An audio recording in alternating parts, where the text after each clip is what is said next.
Yes, cars are waterproof. Mom, your phone is not waterproof. Come here. Stop. No, don't put it on my car. I just cleaned. What's wrong with you? I cleaned it. It doesn't mean I want it on top of the car. Where should I put it? What are you doing? I don't know. Living the dream? 3. You better move. Get it, get it, get it. I'm gonna get you. I'm gonna get you.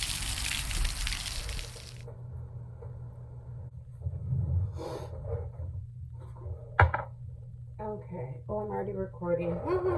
All right. So, hi.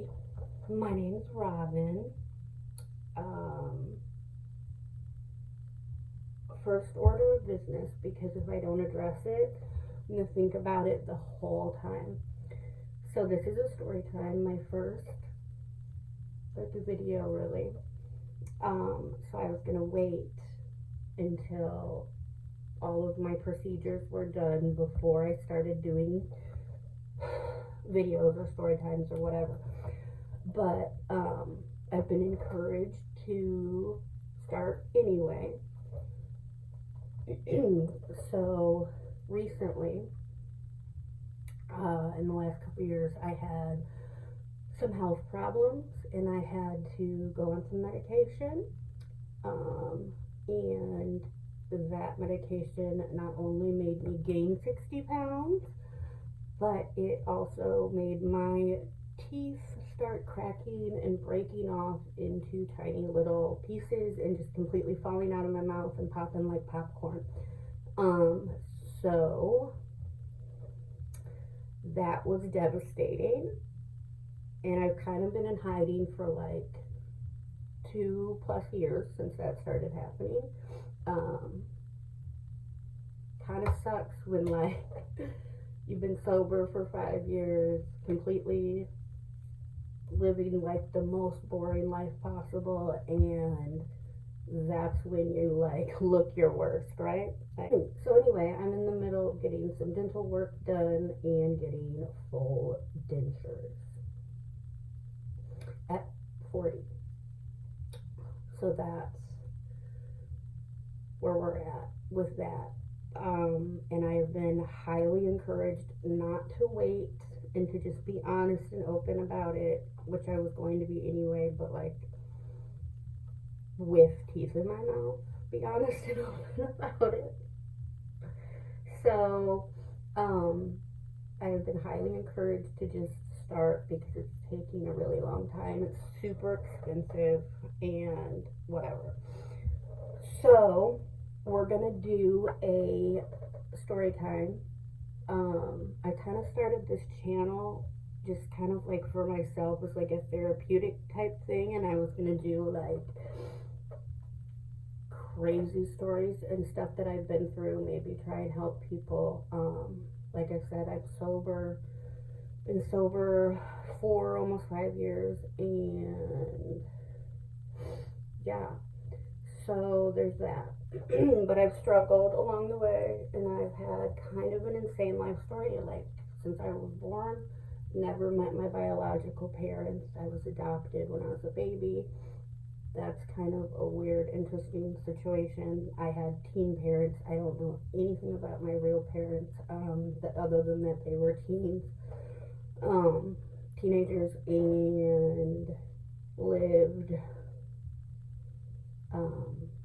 in a different state. I don't even know their names. So there's that. Crazy shit just keeps freaking happening in my life. Like, no matter how boring I personally am, stuff just keeps coming.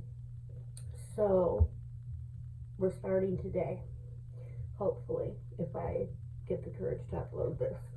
That's scary. But anyway, so I started like digging through my old social media from like years and years ago to try and find like either like footage from that time or like, I don't know, video evidence of what I'm talking about or whatever. Just like to remind me of some little things that happened along the way. So we're gonna just start with a super random story time because it's what I first found last night. And it's about me buying my first car. Well, not my first car, I've had a million cars, but my first car from like a car dealership with like a car note and car payment, and like not just going and buying like some shitty car from like a friend or family member or like off the street. Like a real car payment. This was in, I want to say like 2016 maybe, 2015, something like that. And I was going to do my makeup and tell this story, but I can't find my regular makeup bag. And I never do my makeup because I work from home, and I am a part-time work from home, and then I'm a full-time caregiver to my elderly mother, who requires a lot of my time and energy and mental health. I have a very complicated relationship with her. Like I said, she's not my biological mom, she's my adopted mom. But my dad died, he was her caregiver, and that was a complicated situation. He kind of left her with nothing, left me with nothing as well, and so I kind of felt like I needed to come in and help her and save the day. Hardly, but trying to. So yeah, I don't do my makeup that often, but somehow I can't find my makeup bag. So we're gonna do my makeup with some random crap I found in my bathroom, and we're gonna tell the story about when I got my first car, and then my baby daddy tried to blow it up like a week later.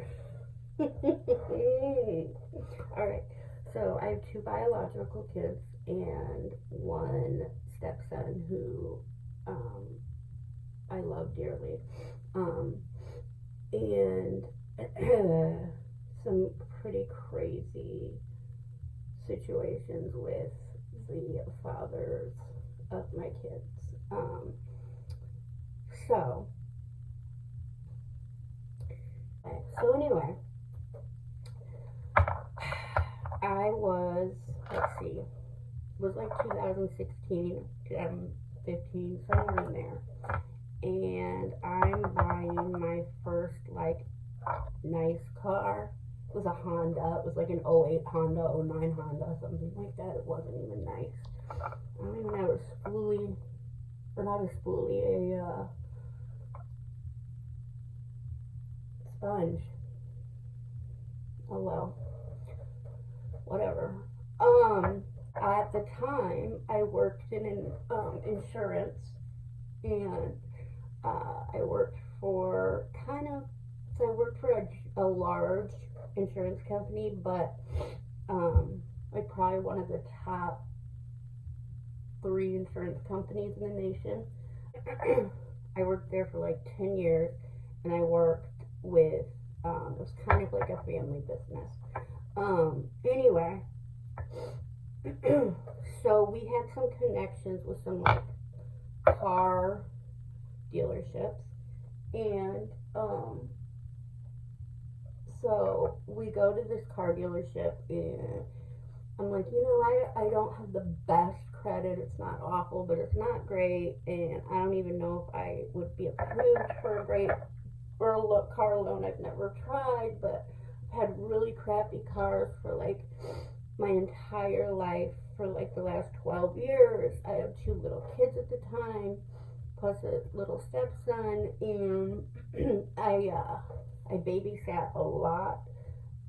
Prior to being in insurance, I ran like a daycare out of my house. And so I still babysat a lot on the weekends. I had 2nd, 3rd, 4th jobs, part-time as well, just to try and stay afloat. Like I said, single mom. So anyway, I'm like, I gotta try and buy a decent car, because I've always got a car full of kids and I'm tired of breaking down on the side of the road.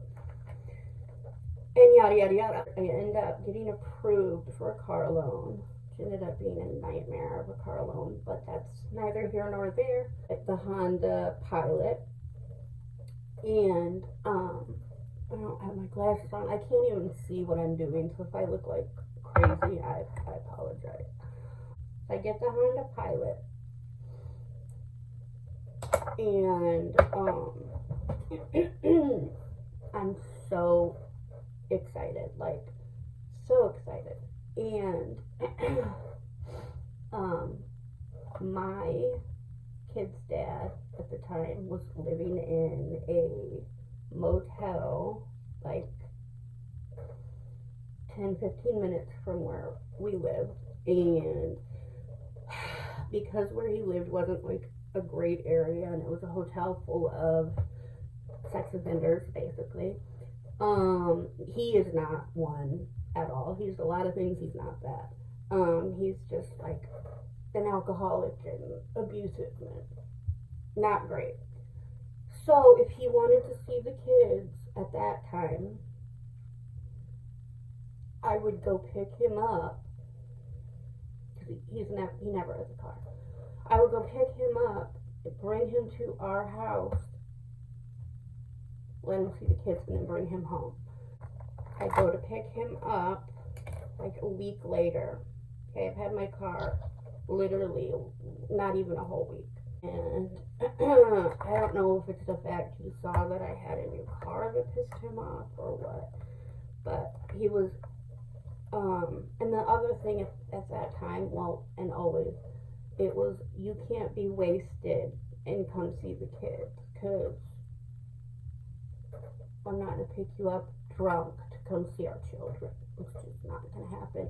And the more he drinks, the more crazy you get. So I show up.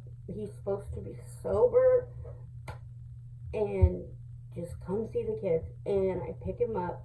I get there, pull up to this shitty motel. He comes outside. And he's now moved his mom, who's also a raging alcoholic, into his hotel room with him, his motel room with him. So they're just like there drinking all the time. So I pick him up, and he's clearly drunk. Maybe not to the normal person wouldn't notice it right away, but because I've known him for 20 years, I know immediately when he's had too much to drink. So I am like, he's already in the car at this point, and I'm like, hey, how much did you drink today? Oh, I didn't drink anything. And I look in his bag, there's an open alcoholic beverage, and he's in my new car, and we're supposed to be driving to my house. And I'm like, hey, one, you can't have an open container in my brand new car, brand new used car. Two, I'm not going to take you to see our children wasted. I'm not going to have you in my house drunk, because every time you've ever come over to my house drunk, you refuse to leave. This is just not like a safe situation. I'm like, hey, we got to do this tomorrow. He goes bananas, like bananas even for him. And he's not usually physically abusive. There's been a couple times, but for the most part, he's just insane and will be physically like scary, will break things, will do things like that. But like he usually there's been like 2 or 3 times, but usually he won't put his physical, like he won't hit me and stuff like that. But this is one of those times where I'm kind of scared he might. So definitely you're not coming around my kids. And the thing with him is, if he's not drinking, he's a decent person. He's annoying as fuck, but he's a decent person. But yeah, he drinks all the time. So, and at this point, I was still in my own struggles with addiction. Now, I was never out of control like that, and my addiction was like, well, I was out of control, but not like outwardly. Inwardly, I was out of control. And I never drank, and you could never tell I was like fucked up, which was the most dangerous part because I hid it from everybody for so long.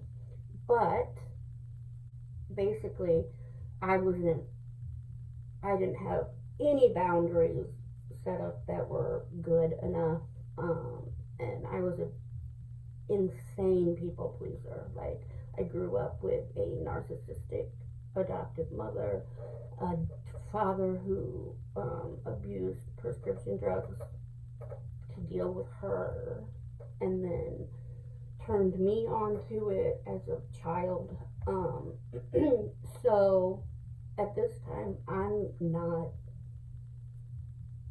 good at anything to do with boundaries. Like, it's shocking that I was even saying, you know, you can't, well, it's not shocking. I tell him he couldn't come over all the time, but he'd come anyway, you know what I mean? You'd get an Uber, he'd show up. So I pull the car back into the spot, and I'm like, hey, we're not gonna go. And he goes ape shit. And like I said, I had just got the car, and I had a yard at the time. I had a yard. I have a yard that I had to mow at the time, right? And so I have a couple cans of gas in the back of my car, in the trunk, because I just filled them up because I needed to mow. While he was hanging out with the kids, I was gonna mow my yard, because if I'm not doing something where he can't talk to me, he will ignore the kids and just fuck with me the whole entire time. So but I didn't feel comfortable leaving my kids alone with him, so I would do things like that, like mow my yard when he would come see the kids or whatever. That way he can't talk to me. I'm mowing the grass, and he can't spend his entire time just like fucking with me. And just, he can focus on the kids for a couple hours, and I can bring him home. Everything was in my life was like a game at that point on how to just survive. And at that time, my son was still really young, and he wanted to see his dad. He didn't know, you know, at that point that his dad was a mess. And I thought, because I had a daughter when I was really young, and her dad was never involved in her life whatsoever, and and it affected her a lot, right? So I thought keeping this guy who had been around since she was a toddler and my son's whole life was better than not having him at all. Which, who's to say? I don't know at this point what's right and wrong. All I know is I didn't have good boundaries at that point at all, and I didn't navigate it well, and I still struggle to navigate that situation. But my son's way older now, and we work together on what his boundaries are going to be with his dad. And I never make him call his dad. I never make him go see his dad. I never make him do anything with it. I never have. But I also don't, unless it's like dangerous, I don't impede on that relationship either. If he wants to talk to his dad, he's more than welcome to talk to his dad. If he wants to see his dad, I will take him to see his dad. But the older he's got, the less he wants to do that, because his dad's so unstable and still actively very deep in addiction. So there's that. There has to be some kind of restrictions there. But he's almost 14, So he also is kind of old enough now to work with me and set those boundaries. But anyway, back to my story time. I'm not very good at this. I don't know how to tell a story without 50,000 sidetracks. Anyway, so like I said, we got to the place. He's drunk. I'm like, yeah, you're not coming to my house like this. I don't know what other substances he's on, but he was going bananas, screaming, refusing to get out of the car, threatening me, all this stuff, and I'm getting scared for my safety at this point. So I'm like, you know what? He won't get out of the car, but if I leave the car, his focus is always me. So if I leave the car and just walk away and like walk down the street to a restaurant or something, he will get out of the car, and then maybe I can like somehow make my way back to the car and just get in and leave. That's the plan. So I get out, and there's a Taco Bell down the street. So I start walking to Taco Bell, and I hear, "You think you're hot shit with a new car, blah, blah, blah, blah, blah. You're not going to have a car," whatever. Now keep in mind, this is the car that gets me to my job, which I fully financially have supported our kids, myself, the entire time. He knows that. This is the car that gets his son to freaking school. This is the car that gets his son to football practice. This is the car that, like, if we have any emergency, anything, this is how we survive, right? I don't have this car. I can no longer take care of, or, I mean, I would figure it out, but, like, you know what I mean? I already do everything. Can you not, like, work against me? So,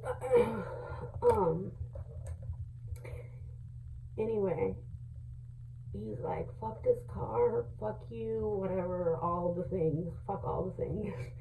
And he sees the gasoline in my trunk. Now there's probably like, I don't know, 5 or 6 gallons of gas in my trunk for the lawnmower. And I'm looking at him going in my trunk like, what the hell is he doing? And he's like, I'm gonna blow this bitch up, blah, blah, blah, blah. We'll blow this whole parking lot up. And at this point, I'm like, holy shit, he's gonna blow up my car. My car that I have to pay $400 a month for. That's, I've had for a week. Like, what am I gonna fucking do? He's gonna blow my car up. And I'm like, is he really? Because he's not done anything that crazy yet at this point in those years. And I'm watching, and he freaking gets the first giant, like, 5-gallon thing out, and gets on top of my hood, and just starts dumping gasoline all over my car, like, very slowly, but dumping gasoline everywhere, inside, outside, everywhere. So I'm like, holy shit. So I'm like, I have to call 911. So I call 911. I'm like, hey, this is the situation. He's trying to freaking actively blow up my car, which I just filled my car with gas itself. So it's full of gas. And he's dumping gasoline all over the car. And as soon as he finds a lighter, he's going to blow this bitch up. And we're in a parking lot at a motel full of cars. They send every freaking fire truck in the county, every police car. I mean, there's so much. They all come, thank God, but it was like so embarrassing. They all come. He's standing on top of my car with giant, like, 5-gallon things of gasoline and a lighter. And thank God, the lighter, because of the wind, wouldn't light. So he never got, like, a light to, like, light anything, but my car's covered in gasoline. They come, and he fucking lights a cigarette, which, at any point, we're standing in gasoline, we're on a car, on top of a car filled with gasoline, and you light a cigarette. and at that point the police go crazy, and then I believe they tackled him off the car, and they got him off the car, and then we had to sit there for like a couple hours. Well, I said we. I was by myself.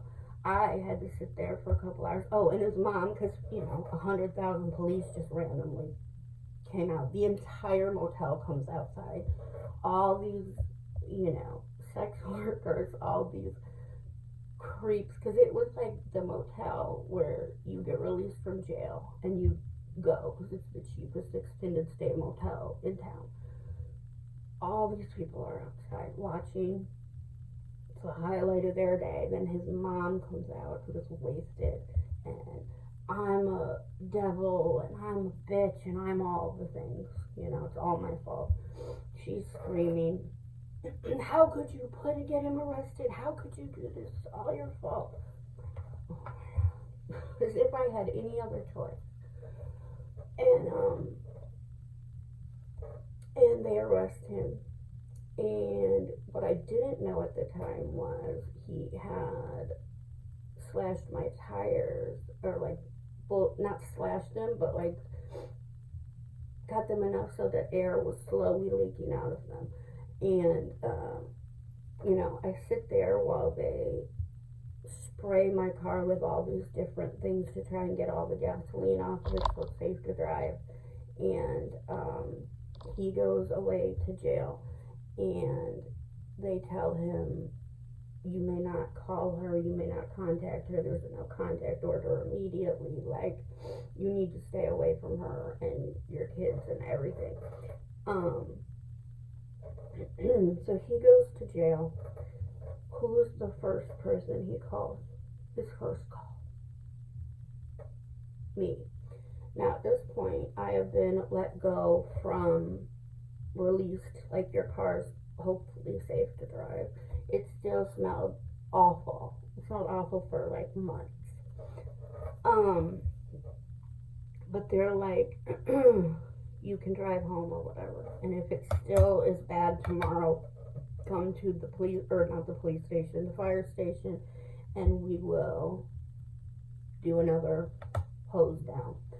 And so I start to drive home, and I get on the road. The road is like a 60-mile-an-hour road, and I'm like, why is my wheels are fucked up? I pull over at the gas station and realize, oh, he's let all the air out of my tires. And at that very moment, I get a phone call, and I think it's the police calling me, so I answer, oh no, it's a jail call from him. And I'm so pissed now. You have tried to blow up my car, and now you have let all the air out of my tires, which what if this, I hadn't realized this right away, and I got our kids in the car, and I'm driving, tomorrow, and the tire blows up or falls off or whatever the fuck it does when you let all the air out the tires. Like, we could have drove off the road, all these things. So I'm pissed.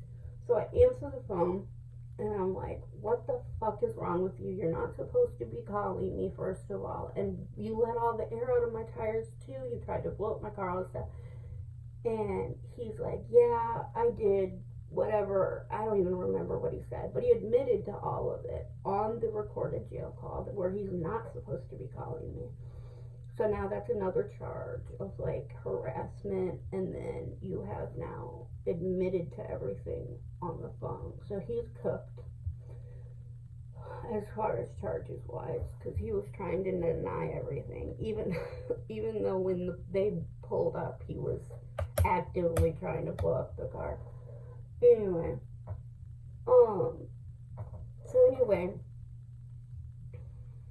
I hang up on him. He continues to call a whole bunch of times. That's all recorded. And he spent like maybe a week in jail before somebody bailed him out. His brother, his mom, I don't know. Somebody bailed him out. His boss, maybe. I don't know. He's been bailed out multiple times by multiple people, so I don't even know. But yeah, that's the time he tried to blow up my car. And then to this day, which it has been, let's see, it's 2024, that was like 9 years ago, ish, he still to this day blames me for calling the police and getting him that charge, because, you know, I gave him the charge. Wasn't his actions. He got out of it. So first, he ended up paying off the jail fine, or not the jail fines, the court fines. You know how he did that? He illegally claimed our son on his tax return, who I fully support 100%. He does nothing.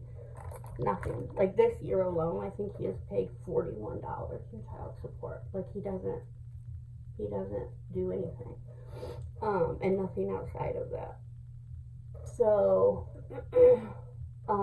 he illegally claimed him on his tax return and got the child tax credit for him, and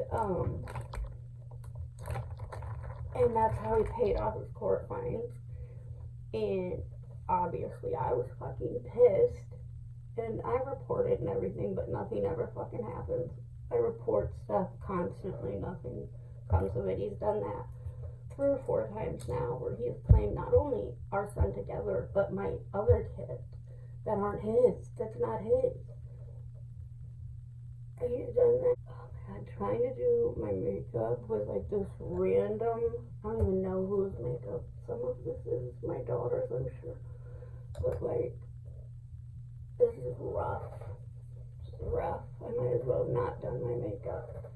But I needed a distraction, so I forget that I'm telling people all my business on the internet. But anyway, that's just like a light story, something that happened, and I found the footage of me and the kids trying to, now they didn't know at the time any of that happened. I didn't tell them any of it. I don't even know if they know now about that story. I'm sure they do, but because he still bitches about it constantly, that he has that on his record, because it was like, I think it ended up being domestic violence, and it says something about like arson, which is what it was, right? But he, zero accountability. It's still all of my fault. Why would I call the police? Why would I do that? I should have known he wasn't really ever going to blow it up, you know, all the things. So, so yeah, this is broken. I can't see.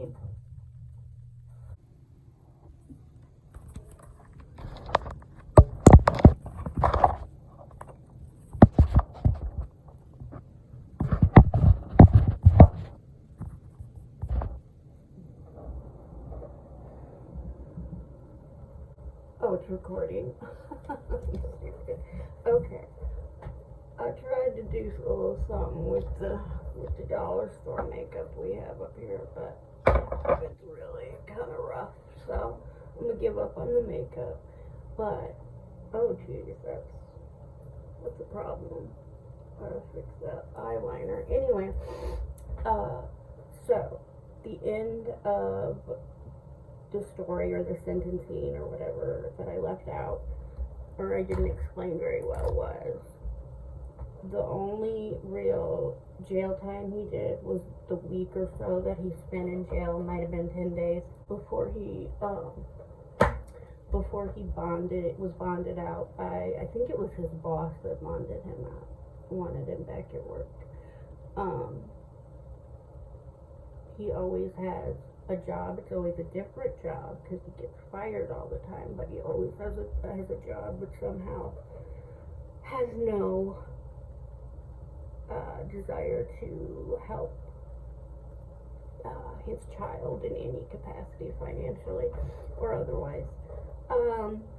So his sentencing ended up being, so I wrote the judge, and I requested that he have some sort of treatment for like his addiction, his alcoholism, and his mental health problems, because there's a lot of untreated mental health stuff going on.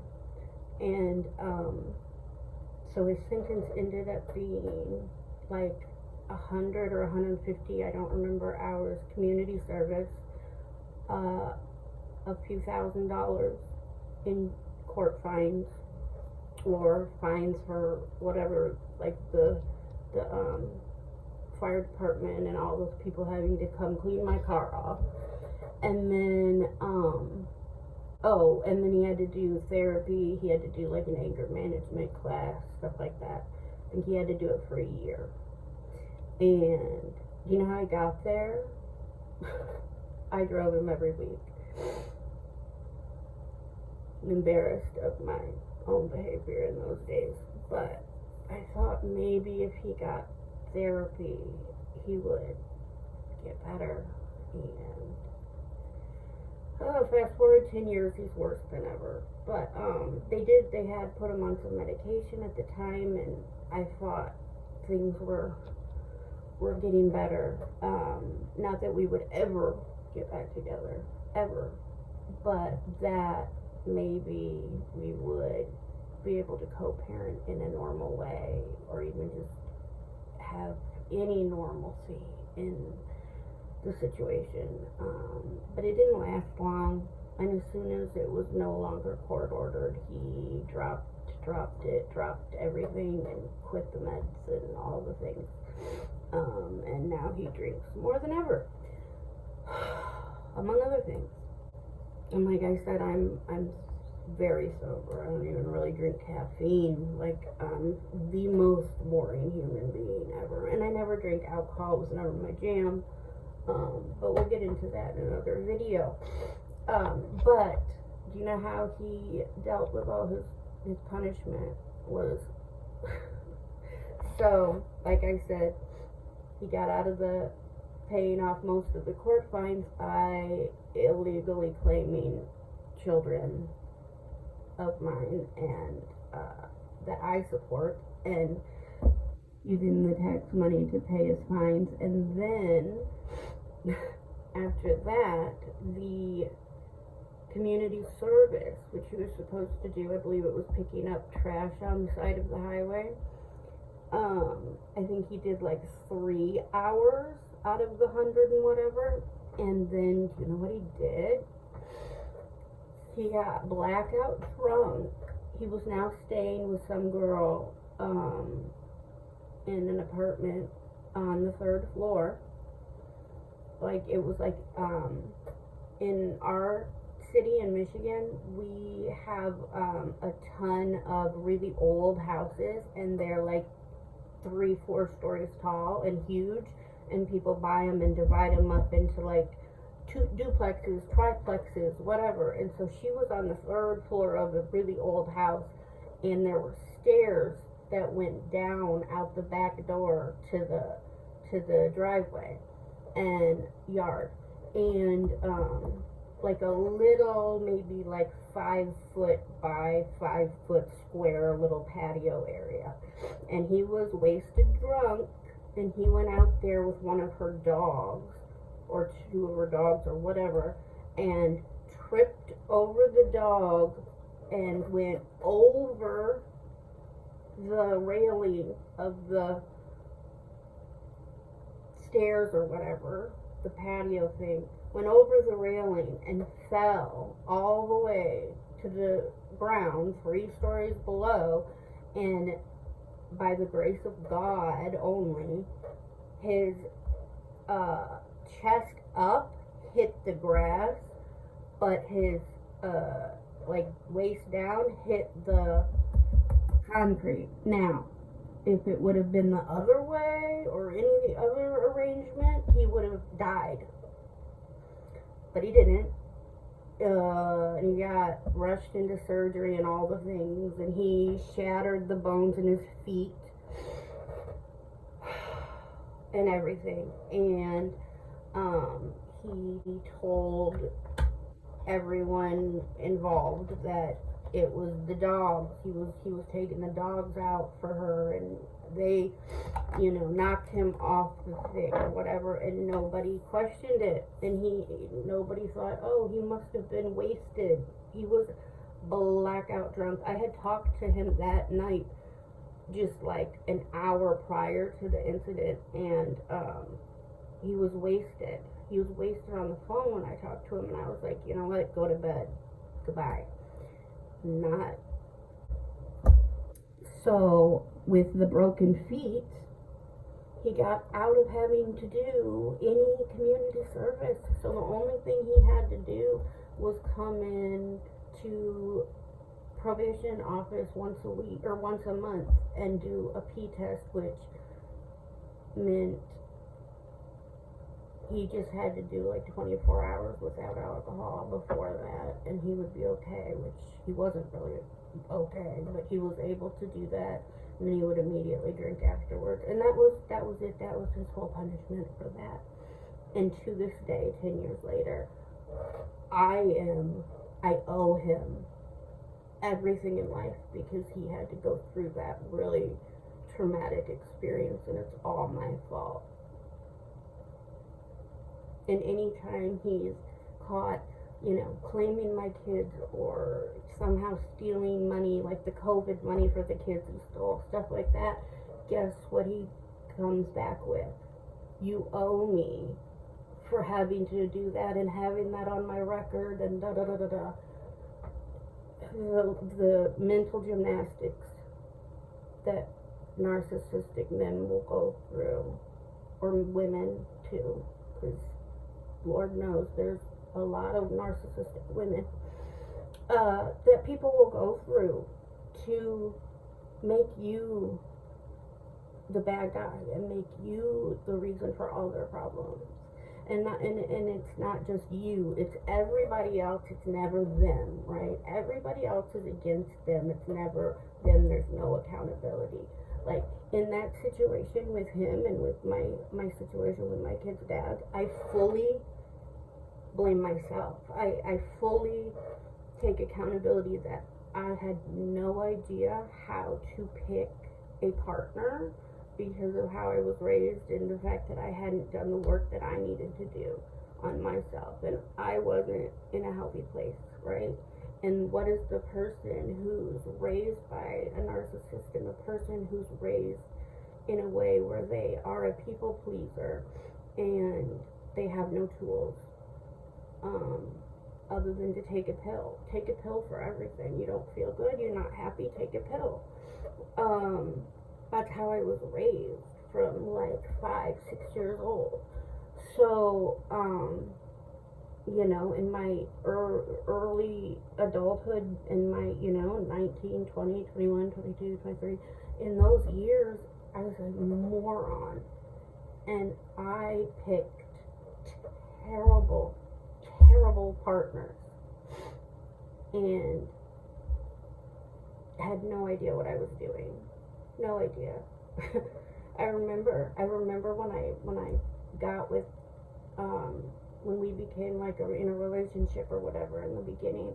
Granted, he lied about a lot of things and did trickery, but I remember thinking, oh my God, he's completely different than the last guy, and he wasn't. It was just a different font, same thing, different font. And it took me until my mid to late 30s to get it, and I still don't get it. You know what I mean? Like I'm much better, thank God for therapy. But anyway, that's my first little story time, and that's just like a little random stupid story. I have a million of them. So anyway, that's all. Hopefully my makeup looks a little bit better, and in the next couple months I'll be on here and I'll look a lot more like myself. My face will be a whole different shape, because I will have teeth, and that will be literally life-changing. I cannot begin to tell you the bravery it takes to go on the internet. They automatically assume you're like a meth head, that like, you're a bum on the street and you smoked all the teeth out your mouth or something, and which was not the case. Man, not the case. And I've never been a party animal smoked. I never smoked anything. I was a pill popping opiate girly. Thank God for sobriety. Anyway, that's it. That's all. The end. I'll be back. Maybe, because you know what? Even if nobody freaking watches it, it helps me to talk about traumatic things. And I've got so many to tell. So, don't be like me. Don't go out of your way for people that don't deserve it. Because they will bring so much unwanted drama. And here we are 10 years later, and I am still dealing with the aftermath of a lot of that stuff from back then. So, yeah. Anyway, that's all. Love you. Have a great day.